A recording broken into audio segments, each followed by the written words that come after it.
AOC says so many people in this country hate women. Oh, geez.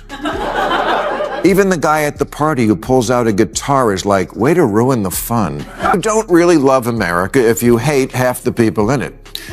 And also if you hate a lot of the things that everybody always loved about it. There's an oft-repeated moment in political debates where the moderator says to the two candidates, say something nice about your opponent. Ever since AOC was crowned the Democrats' rising star for 2028, Bill Maher has been ringing alarm bells louder than ever. He did the same in 2024 when the DNC went all in on Kamala Harris, only to watch that gamble fall apart. Now he's back, torch in hand, tearing into the cracks of their latest pick. It's less a critique and more a desperate plea, don't blow it again. If you're ready for some no-holds-barred political fire, hit that subscribe button, let's light this up. What do you think of the fact that the people who are getting the big crowds right now are AOC and Bernie Sanders? They're going around the country. Thank you, there's that same guy. I call him the always wrong guy.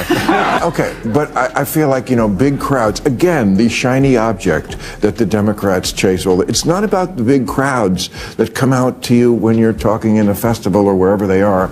I think it's because I think Bernie showed up at Coachella. That must have been fun for the fans. It's who shows up on Election Day. And I just don't see that's the ticket. I mean, Cory Booker, I know you've worked with him. I like Cory a lot from my home state of New Jersey. Made a speech for 25 hours. Again, just whacking each other off. This is just not what's going to get the job done. Just days after AOC's name started gaining steam as Kamala Harris's potential replacement, the wheels came off fast.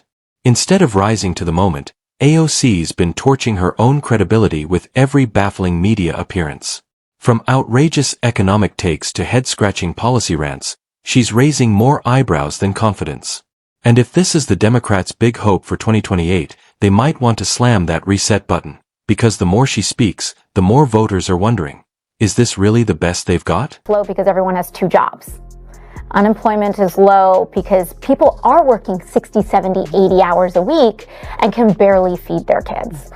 Everybody's an idiot except for me. Capitalism has not always existed in the world, and it will not always exist in the world. When this country It is the system that, unlike all the others, has lifted more people out of poverty over the course of human history than any other system. Well, so I think that those things that you talk about, that you discuss, are part of the course of human evolution. And this is exactly why voices like Bill Maher keep slamming the panic button on AOC. Strip away the fiery speeches, the outrage theatrics, and the constant stream of social media stunts. What's really left? She mistakes noise for influence and acts like volume equals vision. There's no real depth, no clear direction, just a never-ending performance built for clicks, not a legacy. Maher's not speculating. He's reading the warning signs in bold. If Democrats bet their 2028 hopes on AOC, they're not just flirting with disaster, they're walking straight into a political inferno. It's a serious problem for Democrats. Less than 1 in 4 Democrats under 30 say they're proud to be an American. 54% say they're embarrassed by it. Embarrassed? Like America's your mom picking you up at school? You're embarrassed to be an American? Well, guess what? The feeling's mutual. Because you have no perspective. Is America perfect? No, of course not. No country. Democrats are already hemorrhaging support as more of their base grows weary of the party's obsession with woke politics. Biden didn't exactly exit the stage with dignity. His presidency faded out in a haze of confusion, fatigue, and broken promises. Kamala Harris only made matters worse with incoherent speeches and scattered messaging that pushed voters away instead of rallying them. Now AOC is doubling down on the same ideological echo chamber that's driving middle America straight to the exits. And if the fallback plan is Gavin Newsom or Tim Walz, good luck. Their records are littered with scandals, virtue signaling, and tone-deaf policies that repel more voters than they attract. Even longtime Democrats are drifting towards centrists, independents, or just checking out altogether. The problem isn't just leadership. It's an ideology unmoored from economic reality, public safety, and basic common sense. You don't really love America if you hate half the people in it. And also if you hate a lot of the things that everybody always loved about it. There's an oft-repeated moment in political debates where the moderator says to the two candidates, say something nice about your opponent. We'll get to where Bill Maher is going in a moment, but first, let's break down exactly what he's calling out. At the heart of it is a deep, almost compulsive contempt from AOC and the progressive wing of the Democratic Party for America's core values. Maher doesn't mince words. He takes direct aim at their performative outrage, obsession with identity politics, and the reflex to paint patriotism as prejudice. He owes this crowd, anything remotely tied to Trump is automatically evil, even if it benefits the country. Tax relief for working families? Must be racist. Border security? Clearly xenophobic. Energy independence? That's just climate denial. It doesn't matter how sensible or effective a policy is, if Trump touched it, it's treated like radioactive waste. And Maher calls it what it is, ideological self-sabotage. This isn't just resistance to Trump, it's a full-blown rejection of reality. And in doing so, Democrats are alienating the very Americans who still believe in the country, its values, and the possibility of common sense in politics. All the talk about fighting for the soul of America, nobody seems to like it very much. Too many liberals give the impression that to them, America's just a big, ugh. The red, white, and ew. A country that started out bad and will always be bad, founded on an unrelenting history of sucking and unable to change. But we have changed a lot. Democrat Cori Bush tweeted, "This land is stolen land and black people still aren't free." And this was on the 4th of July. Really? Not that I give a shit about the 4th of July. I've never been a rah-rah guy. But I am a perspective guy. And that's what too much of the left has lost. Perspective. Sometimes I open Twitter, take one look at the feed, and immediately log off. The sheer level of anti-American rage is off the charts. It's like a digital bonfire of resentment, led by young liberals who seem to despise the very country that gave them the freedom to rant in the first place. You'll see them tearing down America, its history, its values, even its flag, casting it as some irredeemable villain instead of the nation that gave them opportunity, free speech, and a standard of living most of the world can only dream of. I've traveled. I've seen other countries up close. And trust me, most don't even come close when it comes to freedom, opportunity, or prosperity. Yet these keyboard warriors think it's edgy or brave to bash their own homeland. It's not. It's entitled, it's out of touch, and frankly, it's just embarrassing. 72% of black people under 30 are optimistic about their future in America. Way more than white people the same age. And as far as the land goes, yes, I guess we could change the name of Captain America to Captain Stolen Land.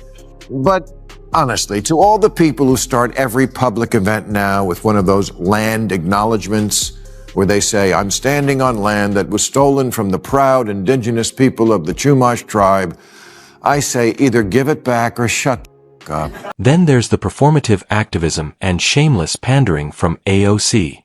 Almost everything she does feels like political theater, crafted not to lead, but to win applause and rack up votes. She's built this image of a scrappy, working-class underdog, but the reality tells a different story. Her real name? Sandy Ocasio. And that gritty Bronx origin she constantly pushes? More fiction than fact. She actually grew up in a comfortable suburban neighborhood, far from the tough streets she loves to name-drop on the campaign trail. And let's talk about the famous bartending backstory. Sure, she worked in service, just like millions of college students do every year. That's not a rags-to-riches tale, it's just life. But AOC spins it like she clawed her way out of poverty, when in truth, she's been playing the part of one of us, while living a life far removed from the struggles she claims to know. This isn't authenticity, it's branding. And more people are starting to see through it. AOC says so many people in this country hate women. Oh, geez. Even the guy at the party who pulls out a guitar is like, way to ruin the fun. Compare the freedoms women enjoy in America to much of the world, and the difference is staggering. Here, women can vote, own property, pursue any career, dress how they want, drive wherever they choose, and walk the streets without being treated like second-class citizens. They lead companies, hold office, speak freely, and build their lives on their own terms. No permission required. In many other countries, that kind of autonomy isn't just rare, it's unimaginable. Women are still silenced, restricted, or outright oppressed by cultural norms and legal systems. Yet somehow, AOC and her allies want us to believe that America is a hostile, misogynistic nightmare because it doesn't cave to every demand of radical gender politics. Here's the truth. Disagreeing with extreme ideology isn't hate. Questioning woke overreach isn't oppression. The real irony? They cry systemic misogyny in one of the freest, safest, and most opportunity-rich countries on earth. For women and everyone else. When Jamal Bowman says capitalism is slavery by another name, no, it's not. It's the thing that has given more people more prosperity and hope than any other system, flawed though it surely is. The constant attacks on capitalism fall apart under even basic scrutiny. Critics love to demonize the very system that built the most prosperous, innovative, and opportunity-rich nation on earth. Sure, socialism and communism sound noble on paper. Equality, shared wealth, no poverty. But in practice, they're economic black holes.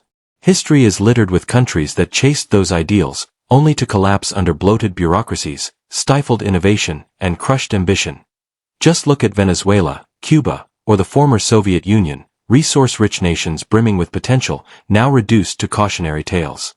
People literally risk their lives to flee those systems for a chance at the American dream. Again, something like the free market is kind of synonymous with America. And if you don't like it, I don't know how you can say you love this country. You know who loves this country? You know who's not constantly complaining about what happened 200 years ago and who's not obsessed with seeing America through colored glasses and shaking off the stench of what irredeemable privilege we are? Immigrants. Immigrants know better than anyone just how much worse life can be outside of America. It's no coincidence that millions risk everything, life, limb, and liberty, just to get here.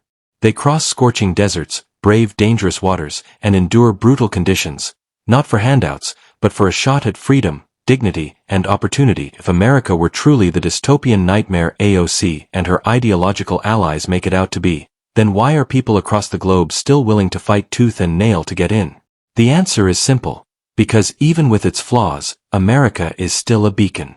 Immigrants aren't chasing socialism or identity politics. They're chasing the American dream. They've lived under real oppression. They know what freedom looks like, and they understand its value in a way many privileged progressives refuse to. That's what makes it so laughable when pampered politicians bash this country from their taxpayer-funded offices. Immigrants get what too many take for granted. America, for all its imperfections, still delivers. The loudest critics often come from the most comfortable backgrounds. But those who've faced true hardship? They know exactly why this country matters. So block out the noise. America isn't perfect, but it remains the world's greatest shot at liberty, opportunity, and truth. That wraps up today's video. If you got something out of it, hit like, subscribe, and drop your thoughts in the comments. Thanks for watching, and we'll see you in the next one.